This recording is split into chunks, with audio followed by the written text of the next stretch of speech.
Hello दोस्तों, नमस्कार, प्रणाम। हम लोग भारतीय संविधान एवं राज्य व्यवस्था में कल 1909 के पार्लियामेंटो सुधार अधिनियम को देखा, जिसमें केंद्रीय विधान परिषद की सीटें एवं प्रांतीय विधान परिषद के सीटों के बंटवारा को देखा। ठीक, उसमें मुसलमानों के पृथक निर्वाचन के बारे में देखा और मुसलमानों को मतदान के लिए विशेष अधिकार दिया गया, उसको देखा गया। आज हम 1909 का मॉन्टेग्यू चेम्सफोर्ड सुधार अधिनियम देखेंगे। क्या देखेंगे? 1919 का मॉन्टेग्यू चेम्सफोर्ड सुधार अधिनियम, यानी 1919 का क्या सुधार अधिनियम देखेंगे आज इसके बारे में। चलिए तो देखते हैं। जो 1919 का मॉन्टेग्यू चेम्सफोर्ड सुधार अधिनियम था, इसमें देखा जाए तो ये इसमें क्या हुआ, अंग्रेजों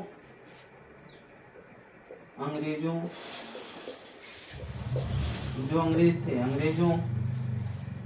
अंग्रेजों अफसरों का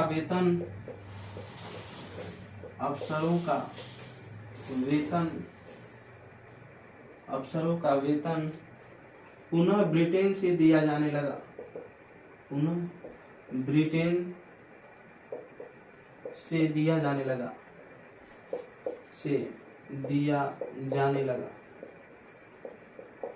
पहले भारतीय राजस्व से दिया जा रहा था, ठीक, पिछले अधिनियमों में हमने पढ़ा है।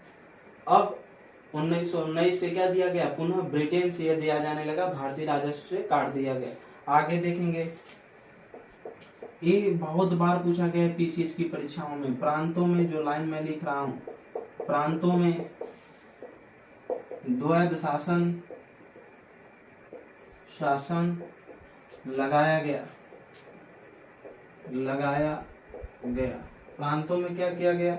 द्वैध शासन लगाया गया। कब से कब तक? 1919 से लेकर के 1935 तक। फिर 35 में यही द्वैध शासन कहाँ चला जाएगा? केंद्र में। अब द्वैध शासन क्या होता है, इसको हम जानेंगे। जो द्वैध शासन का मतलब दोहरा शासन, डबल टैक्स।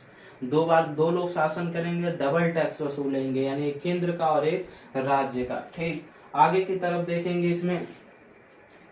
इसमें प्रत्यक्ष मतदान प्रणाली को अपनाया गया,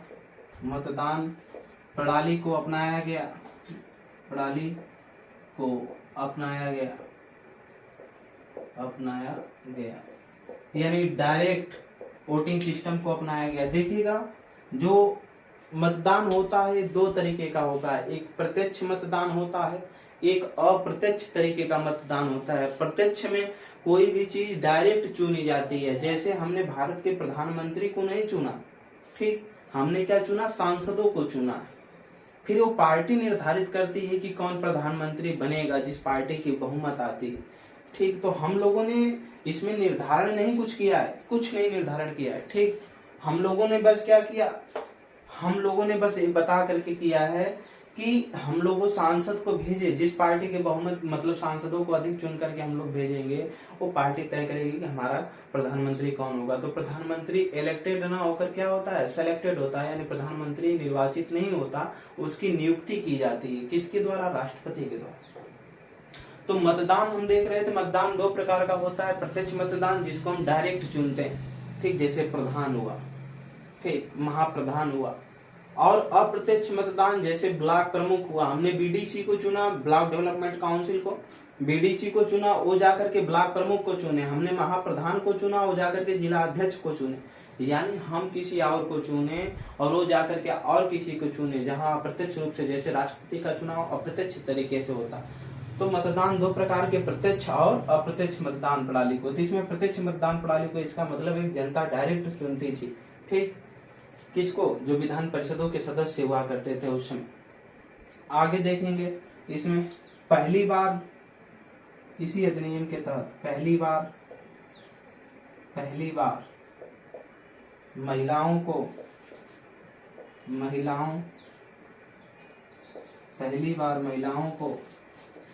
मत देने का अधिकार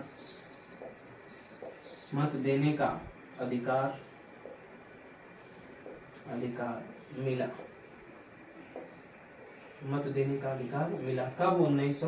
19 में। ठीक, किस अधिनियम के तहत?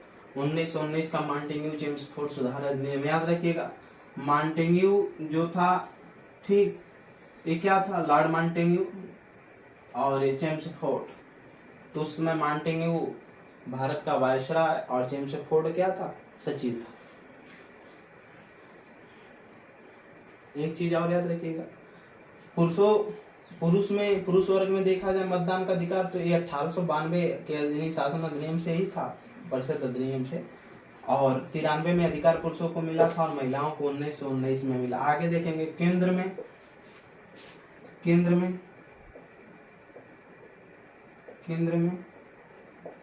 द्विसदनी का मतलब 2 सदन। विधायिका का गठन किया गया। अब याद रखिएगा, जो ये विधायिका आया है, 3 चीज होती है। एक होता है विधायिका,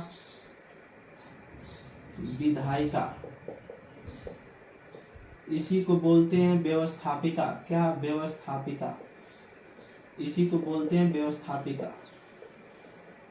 फिर होता है एक कार्यपालिका, फिर एक होता है न्यायपालिका। ठीक, और इसी को आमतौर पे संसद भी कहते हैं, आमतौर पे। ठीक, ये जो विधायिका या व्यवस्थापिका या संसद है, इसका मतलब होता है कानून का निर्माण करना। इसका कार्य क्या होता है? कानून का क्या करना? निर्माण करना। इसका कार्य यही होता है, कानून का निर्माण करना। और जो कार्यपालिका होता है, इसका काम होता है उस कानून को लागू करवाना या जनता से अमल करवाना। और न्यायपालिका का कार्य होता है कि अगर न्याय देना, अगर कानून से कहीं रास्ता भटक रहा है तो उसको दंडित किया जाएगा। हमने क्या देखा? विधायिका यानी व्यवस्थापिका या संसद कानून बनाती है, कार्यपालिका उसको लागू करती है जनता के ऊपर, और न्यायपालिका उसको क्या करती है? अगर गलत होने पर कहीं भी इंडिकेट करके संकेत करती है और दंडित करती है। ठीक, तो 1919 में हमने ये चीज देखा। आगे देखेंगे,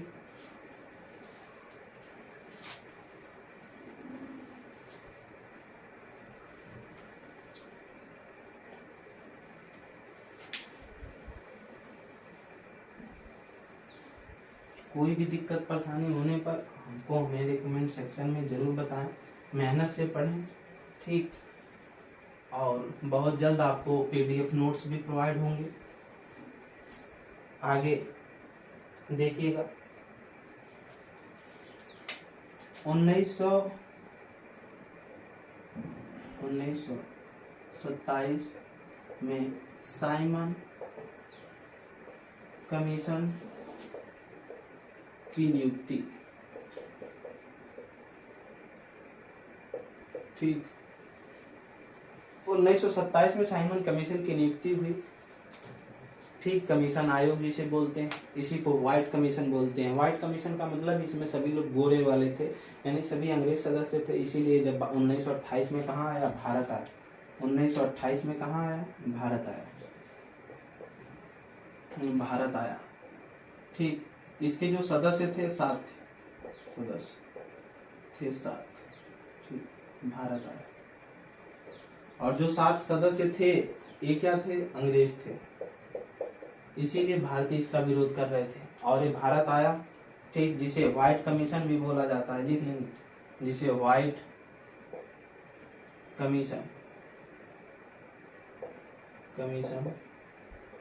कमीशन भी कहा जाता है। ठीक, आगे देखेंगे, जब ये भारत में आया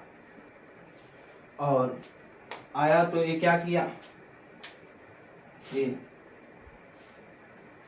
1 मिनट रुकिएगा भैया।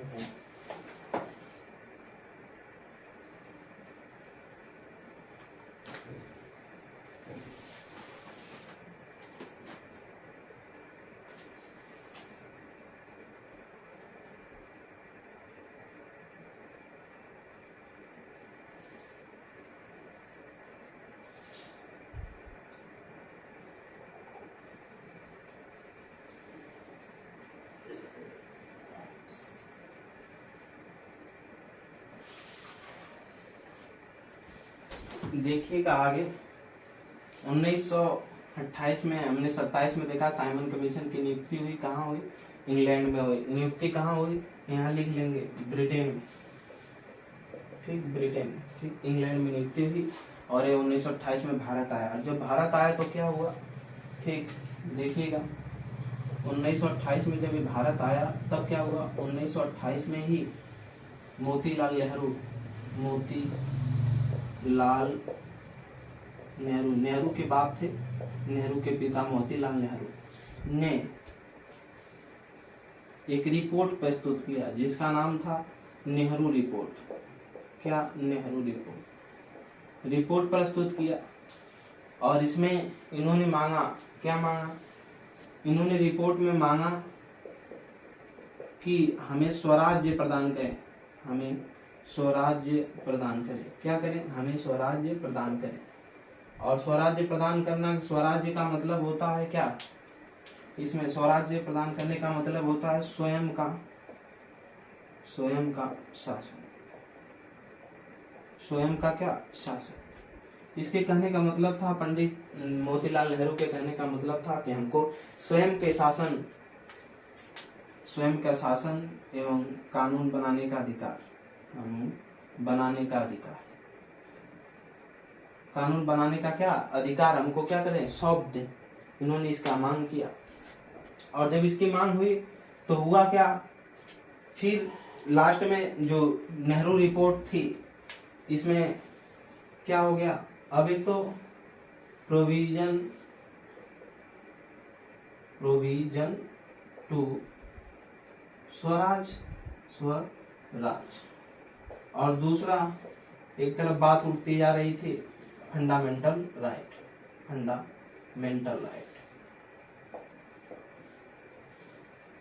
एक तरफ मौलिक अधिकार की भी मांग थी इनकी, और एक तरफ यानी हमें कानून बनाने का भी अधिकार दे दीजिए, हमारा मौलिक अधिकार हो जाए, और स्वयं शासन करने का, स्वराज्य का भी अधिकार दे दीजिए। इसी समय क्या हुआ, मोहम्मद अली जिन्ना साहब अपनी 40 मांग रखे नेहरू रिपोर्ट के तहत। उन्होंने भी मुस्लिम लीग की तरफ से, मुस्लिम लीग का गठन 1906 में कहाँ हुआ, बांग्लादेश का ढाका में हुआ था तब, ठीक, तब बांग्लादेश नहीं बटा था जो पूर्वी बंगाल था, तब बंगाल का हिस्सा था। 1906 में मुस्लिम लीग की स्थापना हुई थी, सलीमुल्लाह खां और आगा खां उसके अध्यक्ष थे। बाद में मोहम्मद अली जिन्ना ने इसी की तरफ से, मुस्लिम लीग की तरफ से 40 मांग रखा नेहरू रिपोर्ट के समक्ष अंग्रेजों, और ये रिपोर्ट वहीं पर गिर गई और खत्म हो गई। और जब गिर गई, खत्म हो गई, तो फिर इसके बाद आगे क्या हुआ देखेंगे। फिर आगे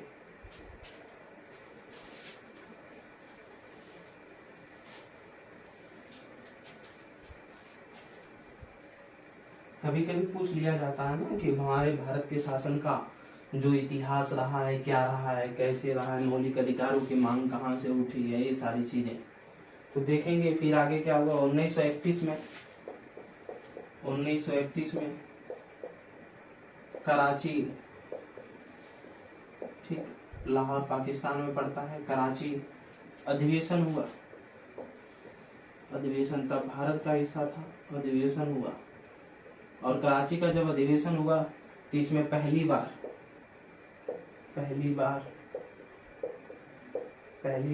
एनी बेसेंट, आयरलैंड की महिला थी जो भारतीय नागरिकता को ग्रहण की थी। एनी बेसेंट पहली बार एनी बेसेंट ने, ठीक, क्या किया, मौलिक अधिकारों की मांग की, ठीक, पहली बार मौलिक अधिकारों की क्या किया, मांग किया, ठीक। कौन? एनी बेसेंट ने। आगे की तरफ देखेंगे। फिर अब हम लोग बढ़कर के 1935 का क्या, भारत शासन अधिनियम।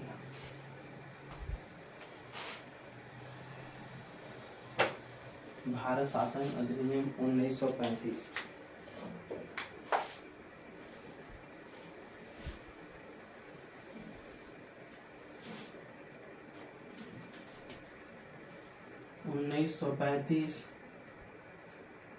का भारत शासन अधिनियम भारत शासन अधिनियम, 1935 का भारत शासन अधिनियम। देखेंगे 1935 के भारत शासन अधिनियम में, और इसका बहुत बड़ा रोल रहा है। लिखेंगे हमारे संविधान में 50% से अधिक भूमिका इसी अधिनियम की है, यानी 50% से अधिक आर्टिकल इसी से लिए गए, यानी अनुच्छेद, सीधे सीधे कानून यहीं से ले लिए गए। इसमें जो थे 10 अनुसूची, यानी 10 अनुसूचियां थी। इसके बाद 14 भाग थे, 14 भाग, 10 अनुसूची थी, 14 भाग थे। इसके बाद 321 अनुच्छेद, आर्टिकल थे। ठीक, इसको नोट कर लीजिएगा। आगे देखेंगे इसमें 1935 के ही तहत 1935 के तहत ही अखिल भारतीय संघ की स्थापना की गई,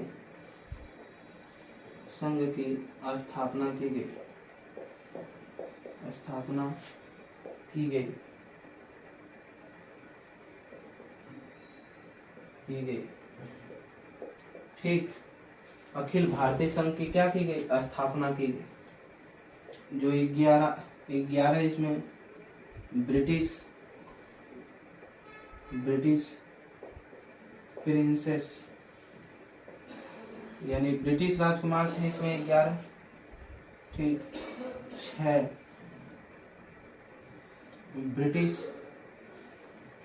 ब्रिटिश कमिश्नर थे इसमें, 6 ब्रिटिश कमिश्नर थे। और लिखेंगे और रियासतों के प्रमुख सम्मिलित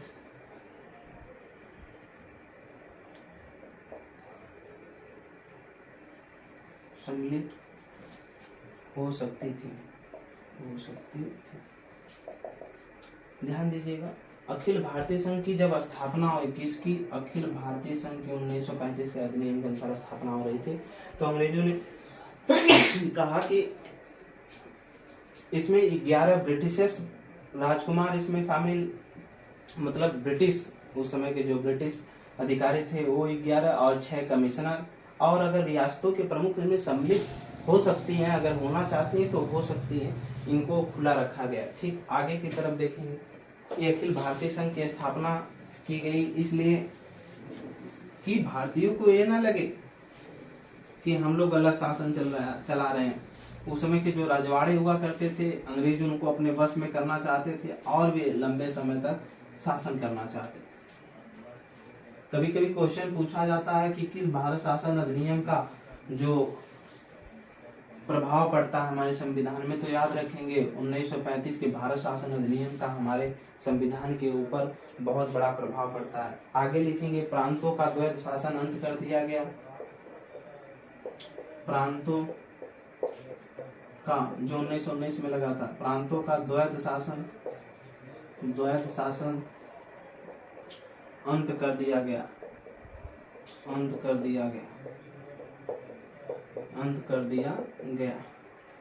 केंद्रों में द्वैध शासन लगा दिया गया।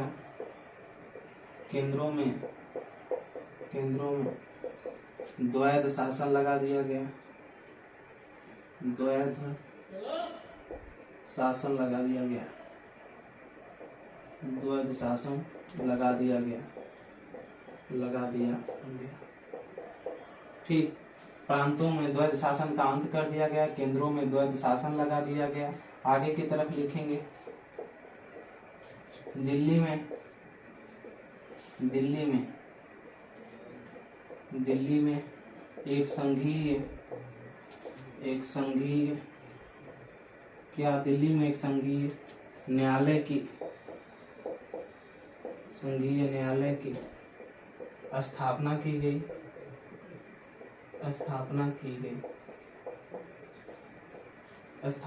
गई ठीक। कब? 1 अक्टूबर 1937। क्या? 1 अक्टूबर 1937, जिसमें मुख्य न्यायाधीश थे, उस समय जो मुख्य न्यायाधीश बने, कितना था जिसमें से मुख्य न्यायाधीश एक हुआ करता था, ठीक। और कौन थे? Morris mayor.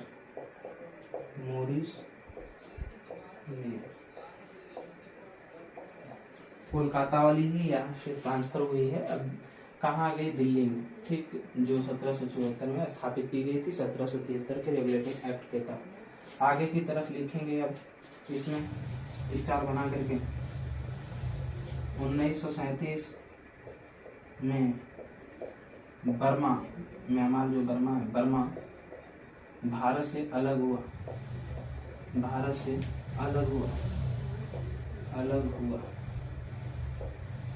ठीक। आगे 1 अप्रैल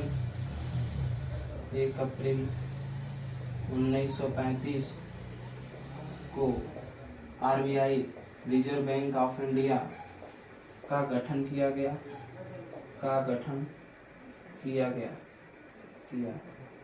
याद रखिएगा, RBI का जो गठन हुआ है 1 अप्रैल 1935 को, लेकिन इसका जो कार्यभार देखा जाता है वित्तीय वर्ष का, ये 1 जुलाई से 31 जून तक चलता है। कितना? 1 जुलाई से 30 जून तक चलता है। आगे देखेंगे।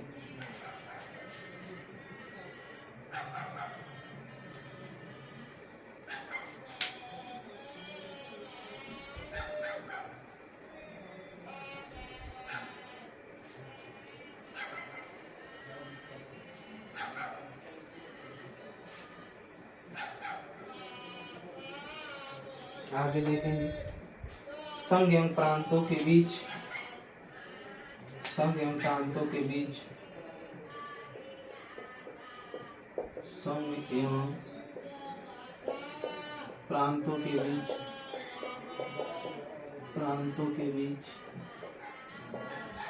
प्रांतों के बीच विषयों विधि संबंधी विधि बनाने के लिए, यानी विषयों पर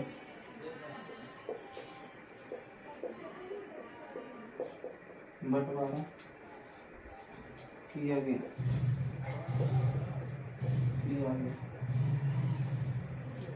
जो 3 थी। पहला आता है संघ सूची, दूसरा आता है राज्य सूची, तीसरा आता है समवर्ती सूची, ठीक।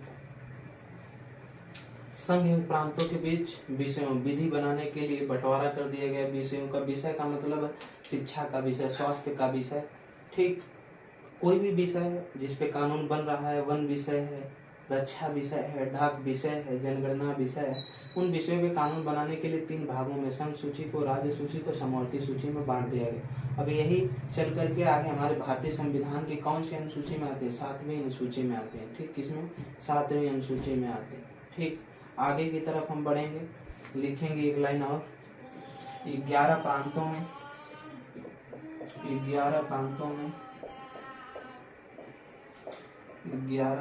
में विधानसभाओं का गठन, विधानसभाओं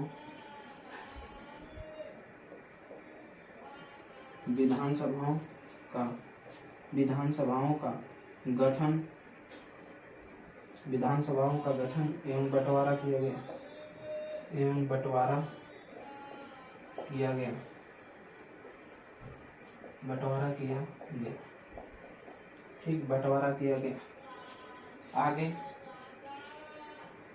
बंटवारा किया गया और 6 प्रांतों में, और 6 प्रांतों में विधान परिषद का गठन किया गया। विधान परिषद का गठन किया गया, गठन किया गया, ठीक, यहाँ तक हो गया। आगे की तरफ हम इतना देखने के बाद अब ये खत्म हुआ। इसके तहत तो बहुत अभी सारी चीजें, अगस्त प्रस्ताव हुई है, अगस्त क्रांति, अगस्त प्रस्ताव जो 1940 में आया था, अंग्रेजों से कुछ प्रस्ताव रखा गया। फिर अगस्त क्रांति जो भारत छोड़ो आंदोलन है, ठीक, व्यक्तिगत सत्याग्रह है 1940 में जो स्टार्ट किया गया था, विनोबा भावे महात्मा गांधी से प्रभावित होकर किए थे, ठीक। तो इस प्रकार के जो हैं बहुत सी सारी चीजें आती हैं, लेकिन संविधान से उसका कोई लेना देना नहीं। वो भारतीय इतिहास में फिर देखा जाएगा, भारत का संवैधानिक विकास, उसमें के जो प्रशासन नियम क्या थे उस समय देख लिया जाएगा इतिहास में। आगे की तरफ हम अब संविधान सभा की गठन की तरफ बढ़ेंगे, ठीक। लेकिन उसके पहले हमको 2-4 चीजों को जानना बहुत जरूरी है कि संस्थाएं क्या होती है। संस्था पहले पूछा जाता है कि संस्था, संविधान में पढ़ने के लिए संस्था बहुत जरूरी होती है। संस्थाएं क्या होती है इसको देखेंगे, ठीक। और यहाँ से क्वेश्चन भी पूछे जाते हैं। संस्थाएं, संस्थाएं, ठीक, संस्था, संस्था को देखेंगे, ये 3 प्रकार की होती है, ठीक।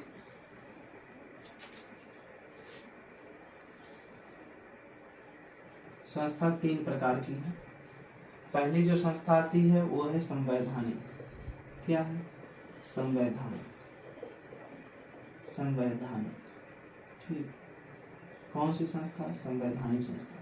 इसको अंग्रेजी में बोलते हैं कॉन्स्टिट्यूशन, कॉन्स्टिट्यूशन, कॉन्स्टिट्यूशन, कॉन्स्टिट्यूशनल, ठीक, संवैधानिक संस्था। आगे दूसरी संस्था असंवैधानिक, असंवैधानिक, असंवैधानिक। दूसरा क्या? असंवैधानिक। इसको बोलते हैं अंग्रेजी में अनकॉन्स्टिट्यूशनल, अनकॉन्स्टिट्यूशनल, ठीक, बॉडी, बॉडी, अनकॉन्स्टिट्यूशनल बॉडी। अगला लिखेंगे गैर संवैधानिक, गैर संवैधानिक, गैर संवैधानिक संस्था, गैर संवैधानिक संस्था, गैर संवैधानिक संस्था। इसको बोलते हैं एक्स्ट्रा, एक्स्ट्रा कॉन्स्टिट्यूशन, कॉन्स्टिट्यूशन, ठीक, एक्स्ट्रा कॉन्स्टिट्यूशनल बॉडी। अब देखेंगे इनके बारे में। जो संवैधानिक संस्था होती है, लिखेंगे वे संस्थाएं, वे संस्थाएं, वे संस्थाएं जो, वे संस्थाएं जो संविधान के द्वारा, जो संविधान के द्वारा, संविधान के द्वारा, संविधान के द्वारा क्या है? सृजित है। यानी जो संविधान बनाया है सृजित है, ठीक। वे संस्थाएं जो संविधान के द्वारा सृजित हैं, क्या है? बनाई गई हैं संविधान के द्वारा, वो क्या कहलाती हैं? संवैधानिक संस्था कहलाती हैं। जैसे एग्जाम्पल अगर देखेंगे, एग्जाम्पल में आर्टिकल 324 निर्वाचन आयोग। आर्टिकल, आर्टिकल का मतलब यहाँ अनुच्छेद से, आर्टिकल, आर्टिकल का लिया जाए 280 वित्त आयोग, ठीक। ये सब क्या है? संविधान के द्वारा सृजित है। संवैधानिक संस्था में हमने क्या देखा संवैधानिक संस्था में हमने देखा, किसमें, संवैधानिक संस्था में वे संस्थाएं जो संविधान के द्वारा क्या है, सृजित हैं, यानी संविधान के द्वारा पैदा होती हैं। जैसे आर्टिकल 324 में निर्वाचन आयोग है और आर्टिकल 280 में वित्त आयोग है, संविधान के द्वारा। इस प्रकार मानवाधिकार आयोग है, लोक सेवा आयोग है जो 315 में, ठीक, ये संस्थाएं इसमें। फिर असंवैधानिक संस्था आती है, लिखेंगे वे जो संविधान के आदर्शों, जो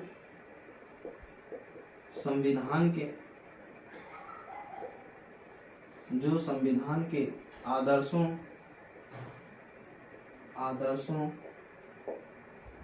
जो संविधान के आदर्शों एवं निर्देशों के विरोध में खड़ा है,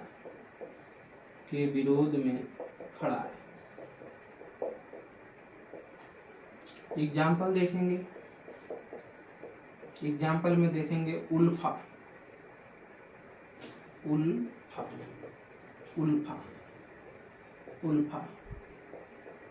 ये असम का क्या है, असम, ये असम का एक आतंकवादी ग्रुप है, आतंकवादी कंट्रोल करने का। दूसरा देखेंगे खालिस्तान, जो पंजाब में पड़ता है, खालिस्तान, ये सब संस्थाएं हैं। फिर है नेशनल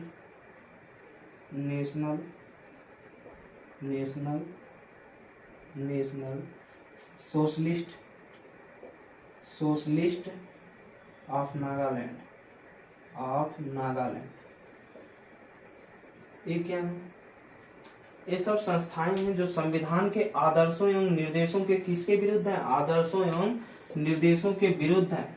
कौन से, आदर्शों के एवं निर्देशों के, यानी जो संविधान के आदर्श हैं जिनको मानना है हमको और जो निर्देश दिए गए हैं उसको पालन नहीं करते हैं, उनके विरोध में खड़ी हैं। ये संस्थाएं असंवैधानिक संस्थाएं, जैसे उल्फा है, असम में आतंकवादी गतिरोधों को हटाने के लिए बनाई गई। खालिस्तान, ये भी नेशनल पंजाब में पाई जाती है खालिस्तान, ये नेशनल सोशलिस्ट ऑफ नागालैंड की है।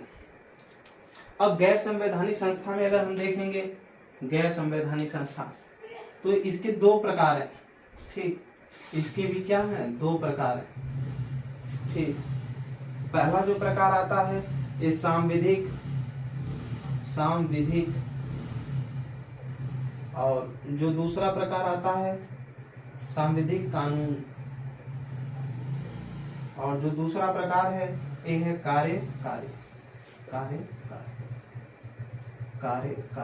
सांविधिक और कार्यकारी। आगे देखेंगे, ये जो सांविधिक या है, सांविधिक वाले में देख लेंगे, ये देखिएगा गैर संवैधानिक एक ऐसी संस्था है, इधर लिखेंगे एक ऐसी संस्था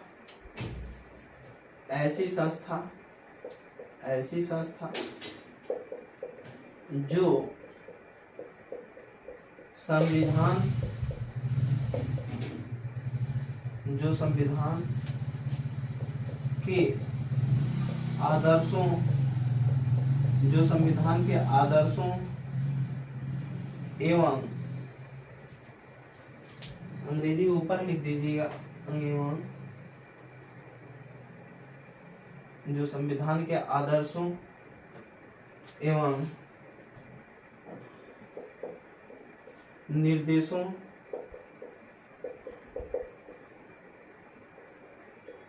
को प्राप्त करना चाहती है,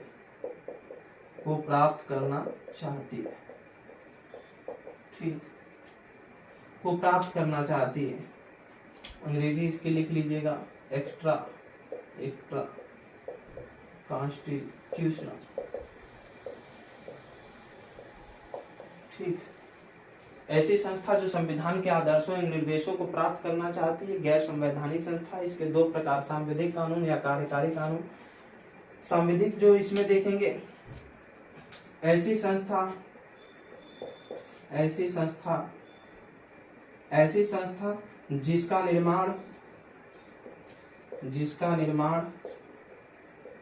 जिसका निर्माण संसद संसद के कानून से होता है, के कानून से होता है, से होता है।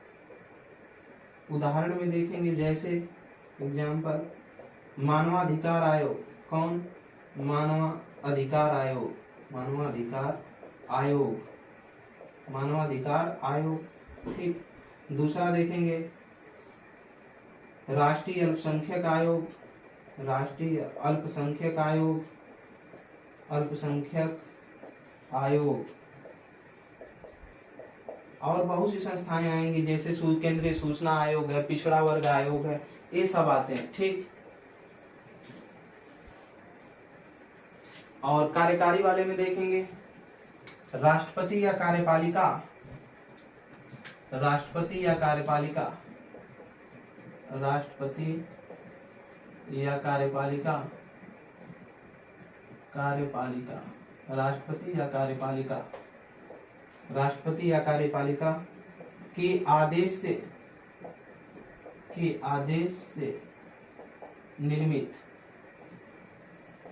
होती हैं, होती हैं। जैसे उदाहरण के रूप में इसमें देखेंगे नीति आयोग। कौन? नीति आयोग। कौन सा? नीति आयोग। ठीक। अब समझना है, संस्थाओं को हमने लिख दिया, बेहतरीन तरीके से समझेंगे इसको। संस्थाएं तीन प्रकार की होती हैं। पहला संवैधानिक संस्था। कौन सी? संवैधानिक संस्था। ठीक, ये पहला हो गया। और दूसरा असंवैधानिक संस्था, तीसरा गैर संवैधानिक संस्था। ठीक, यहाँ तक तो समझ में आ ही गया होगा। संवैधानिक संस्था जो है ये वे संस्थाएं होती हैं जो संविधान के द्वारा सृजित होते हैं, यानी संविधान जिसका निर्माण खुद किया है। आर्टिकल 324 में जैसे निर्वाचन आयोग एक संस्था है, 280 में वित्त आयोग एक संस्था है, लोक सेवा आयोग एक संस्था है 315। उसी तरह असंवैधानिक संस्था है अनकॉन्स्टिट्यूशनल बॉडी, जो संविधान के आदेशों, आदर्शों, जो संविधान के आदर्शों, आदर्शों, गलती हो गई थी वहां, थोड़ा सुधार लीजिए। आदर्शों, आदर्शों, जो संविधान के आदर्शों एवं निर्देशों की विरोध में खड़ा है, यानी संविधान का विरोध करता है हर नियम कानून का। वो उल्फा है, जैसे असम में आतंकी संगठन को रोकने के लिए, खालिस्तान है पंजाब में, नेशनल सोशलिस्ट ऑफ नागालैंड है, ये सब। गैर संवैधानिक संस्था, गैर संवैधानिक संस्था को देखेंगे। गैर संवैधानिक संस्था ऐसी संस्था जो संविधान के किसको, आदर्शों को और निर्देशों को क्या करती है, प्राप्त करना चाहती है, यानी उसको पाना चाहती है। ठीक, इसके दो प्रकार हैं। कौन कौन से हैं? पहला हमने देखा सांविधिक कानून है, दूसरा कार्यकारी। सांविधिक कानून जिसका निर्माण किससे होता है, संसद के कानून से होता है। किसके? संसद के निर्माण के, संसद के कानून से क्या होता है, जिसका निर्माण होता है वो कहलाती है क्या, सांविधिक कानून संस्था। कौन थे? मानवाधिकार आयोग संस्था, राष्ट्रीय अल्पसंख्यक आयोग संस्था, राष्ट्रीय पिछड़ा वर्ग आयोग संस्था, भाषा आयोग संस्था। एक फिर दूसरा होता है कार्यकारी संस्था। ये राष्ट्रपति या कार्यपालिका के आदेश से निर्मित होती है। जो राष्ट्रपति या कार्यपालिका का मतलब होता है कानून को लागू करना। कार्यपालिका वर्तमान की सरकार होती है, यानी प्रधानमंत्री होता है उसमें। तो अगर प्रधानमंत्री या राष्ट्रपति के आदेश से कोई संस्था निर्मित है तो क्या कहलाएगी, वो कार्यकारी संस्था कहलाएगी। जैसे 1950 में भारत के प्रधानमंत्री जब रहे पंडित जवाहरलाल नेहरू, उनके आदेश से नीति आयोग का गठन किया गया, जिसका अध्यक्ष कौन होता है, सॉरी योजना आयोग का 1950 में गठन किया गया, जिसके अध्यक्ष उस समय के तत्कालीन प्रधानमंत्री कौन थे, पंडित जवाहरलाल नेहरू रहे, और उपाध्यक्ष गुलजारी लाल नंदा रहे। तब से लेकर के ये योजना आयोग 5-5 वर्षीय योजना चला रहा था। लेकिन 2014 में 31 दिसंबर 2014 को प्रधानमंत्री नरेंद्र मोदी ने इसको समाप्त कर दिया और 1 जनवरी 2015 से उसके स्थान पर नीति आयोग लगा दिया, national institution transforming of India. ठीक, तो राष्ट्रीय भारतीय परिवर्तन संस्थान इसको लाया है। तो ये कार्यकारी संस्था है जो प्रधानमंत्री या राष्ट्रपति या कार्यपालिका में ही प्रधानमंत्री आ जाएगा, उसके आदेश से कार्य करती है। तो हम लोगों ने संविधान में संस्थाएं बहुत जरूरी, बार बार हम संस्थाओं की बात करेंगे। कौन सी संस्था, संवैधानिक संस्था है कि असंवैधानिक संस्था है कि गैर संवैधानिक संस्था है। अब इससे आपको पता चल जाएगा कि कौन सी संस्था की बात सर कर रहे हैं। ठीक, तो ये संस्थाओं को जानना बहुत जरूरी था। ये संस्थाएं हो गई। अगले दिन में हम बहुमत को देखेंगे। बहुमत को देखने के बाद तब हम संविधान सभा के गठन से स्टार्ट कर दिया जाएगा अगली क्लास में। ठीक, तो हम बहुमत को देखेंगे। बहुमत कितने प्रकार के होते हैं, क्योंकि बार बार बहुमत आएगा, साधारण बहुमत, विशेष बहुमत, प्रभावी बहुमत, तो बहुमत को भी देख लेंगे अगली क्लास में। मेहनत से पढ़िए, कोई भी दिक्कत परेशानी होती है आपको हमको कमेंट सेक्शन में बताइएगा। देखिएगा, मेहनत के अलावा लगाव भी पढ़ाई में होना बहुत जरूरी है। ठीक, और संघर्ष के अलावा सफलता का कोई दूसरा रास्ता नहीं है। जब तक संघर्ष नहीं करेंगे, किसी चीज के लिए बलिदान नहीं देंगे, कई बार क्लास को देखेंगे नहीं, उसके लिए नोट्स नहीं बनाएंगे, पढ़ेंगे नहीं उसको 10 बार, हम तो यहाँ तक छोड़ते हैं कि आप 1000 बार पूछे कमेंट करके, मैंने 1000 बार बताने की कोशिश करूंगा। पीडीएफ भी हमारे पास है, आगामी पेट की परीक्षाएं हैं उसके लिए भी क्लास चली रही है, उसको ज्वाइन करिए। प्ले स्टोर पे हमारा नया बैच आया है, जो कि अभी कूपन कोड भी 15 तारीख तक लगा है, उस पर 149-50 रुपए में मिल जाएगा आपको। उस तरह से 200 रुपये फीस है। तो प्ले स्टोर से Umakant Yadav sir GS classes जा करके एप्लीकेशन को डाउनलोड करें और प्ले स्टोर से बैच को खरीदें वहां से। ठीक, मेहनत से पढ़ें। धन्यवाद, प्रणाम।